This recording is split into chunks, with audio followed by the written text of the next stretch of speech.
Et comme annoncé en titre, le ministre de l'Intérieur et de la Sécurité a procédé cet après-midi au lancement officiel de la campagne d'éducation civique sur le référendum par le biais d'un point de presse. Sous le slogan « Je suis concerné, je vote », les citoyens seront édifiés sur le bien fondé de leur participation à ce grand rendez-vous politique. Le point avec Eric Nzengi-Badinga Mwanjok et Richard Mobiwa. Les médias étaient réunis autour du ministre de l'Intérieur et de la Sécurité pour officialiser le lancement de la campagne d'éducation civique autour du référendum de 2024. Une étape cruciale pour l'avenir de notre pays. Ce référendum n'est pas qu'une simple consultation. Il représente une opportunité unique de renforcer notre contrat social et de restaurer la confiance que nos citoyens doivent avoir envers nos institutions. Le référendum représente une étape cruciale de ce processus de refondation. Il symbolise l'engagement de notre pays vers une nouvelle ère où la participation citoyenne sera le socle de la légitimité des décisions prises au plus haut niveau de l'État.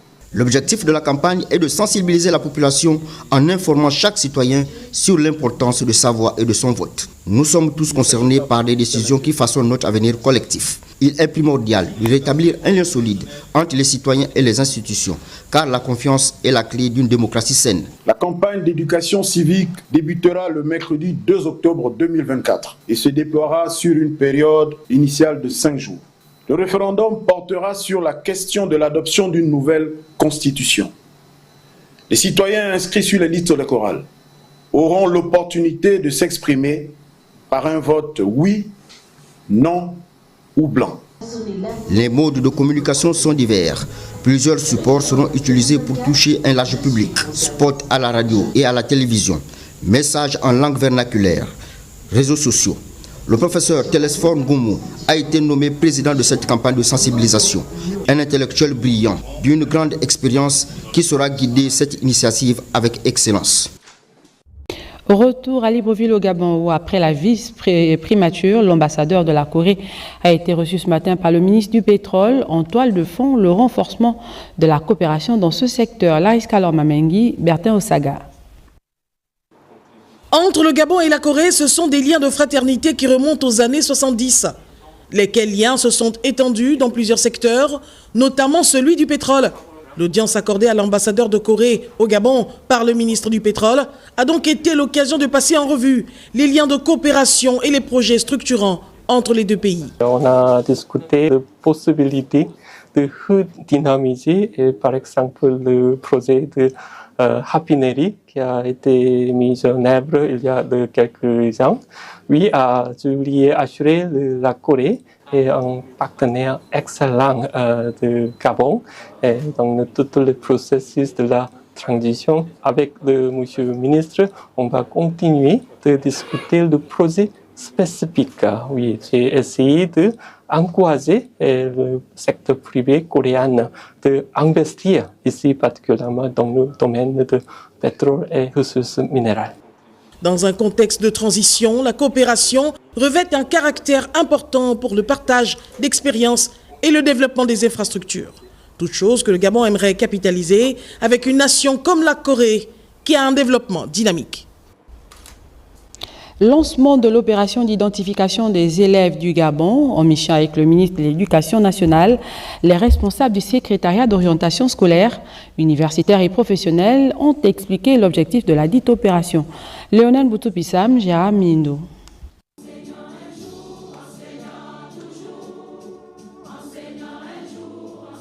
Impulsé par le président de la transition qui prône une école de qualité totalement rénovée, l'éducation nationale intensifie les communications sur le terrain.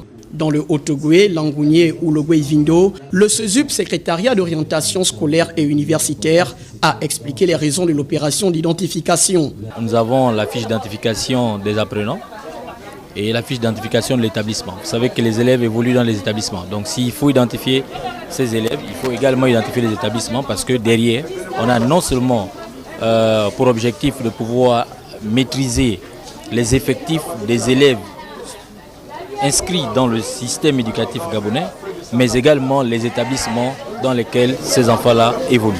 Une mission cruciale qui permettra de maîtriser la communauté éducative et réduire les cas de fraude.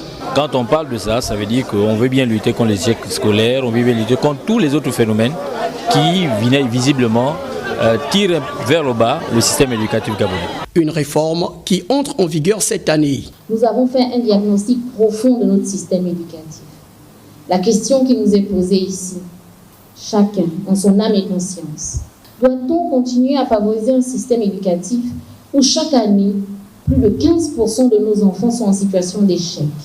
Des fiches d'identification ont été déployées dans tous les bassins pédagogiques du pays. L'opération consiste aussi à recenser l'ensemble des établissements publics comme du privé pour une meilleure gestion du système éducatif. Du troisième âge célébré à travers le monde autour du thème « La personne du troisième âge en situation d'urgence ». Et pour donner un cachet particulier à cet événement, le Centre de gériatrie de Mélène a organisé des consultations gratuites pour cette frange de la population avec en prime plusieurs activités ludiques. Charline Warambimi, Pierre Claver est là. Les personnes du troisième âge à l'honneur à l'occasion de la Journée internationale de la personne âgée. Outre les consultations gratuites et les soins dont bénéficient depuis hier les grabataires, figure une activité surprise, la musicothérapie, un jeu qui éveille les sens. Quand on est une personne âgée, on a perdu plusieurs de nos sens.